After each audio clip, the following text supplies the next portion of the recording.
बरसात का मौसम आता है तो ऐसा देखने में नज़र आता है कि चारों तरफ हरियाली आ जाती है, सूखे हुए मुरझाए हुए पेड़ पौधे भी खिल जाते हैं। लेकिन वही उतना असर मानों में क्यों नहीं होता? ऐसे मौसम में जब बाहर उमस भी होती है तो अंदर भी एक उमस दौड़ती है ना। कई तरीके के डिटॉक्स उस समय होते हैं, बच्चों में फोड़े फुंसी है, दस्त है, ऐसी चीज़ें हमारे आगे आती हैं। बड़ों में तो ऐसी चीज़ें ना आकर कभी एंजाइटी आता, कभी डिप्रेशन आता और कभी क्रेविंग आती है।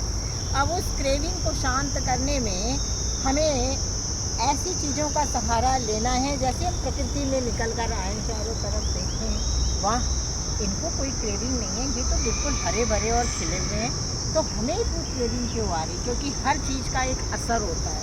अगर आप अपने आप को बरसात में भी स्वस्थ रखना चाहते हो, खुशहाल रखना चाहते हो, शांत रखना चाहते हो, तो जो बेकार की क्रेविंग्स आती हैं उनको वेलकम नहीं करना है। तेल, घी, मिर्च, मसाले हैं, नमक की चीज़ें, ये सब चीज़ें हमारे अंदर की उमस को बढ़ाते हैं। बाहर की उमस तो है ही कुदरती, लेकिन जब अंदर की उमस बढ़ जाती है तो हम व्याकुल होने लगते हैं, है ना। तो हमें व्याकुल नहीं होना है, हमें तो शांत रहना है, हमें खुशहाल रहना है, प्रकृति के हर मौसम को एंजॉय करना है। कैसे हम एंजॉय करेंगे?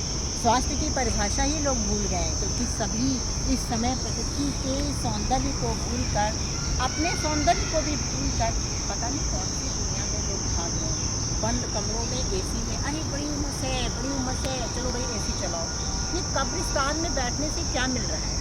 आप खिड़कियों को खोलकर उमस को, घर की उमस को एसी के द्वारा शांत नहीं करें, क्योंकि जब एसी नहीं थी तब क्या आप नहीं रहते थे?